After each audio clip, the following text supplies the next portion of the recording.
17 il sonra bədənindən əkizi çıxarıldı.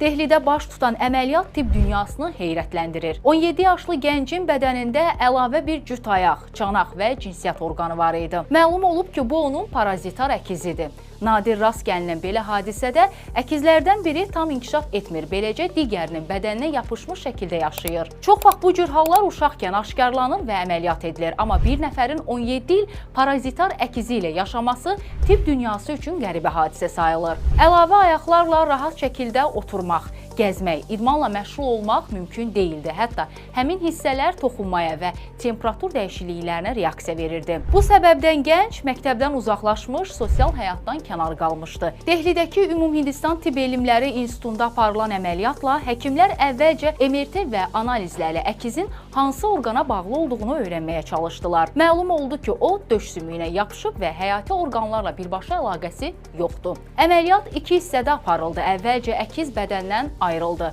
Sonra isə qarındakı kiz çıxarıldı.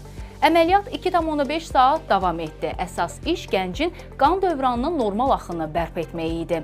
Çünki qanının 40%-ə qədəri əkizə gedirdi. Amma hər şey uğurla başa çatdı. 4 gün sonra o xəstəxanadan evə buraxıldı. Əməliyyatdan uğurla çıxan gənc müsahibəsində belə dedi: "İndi rahat nəfəs alıram. Oxumaq, işləmək, normal həyat yaşamaq istəyirəm. Mənim üçün hər şey yenidən başlayır." Maraqlı videolar üçün kanalımıza abunə olub bizi izləməyi unutmayın.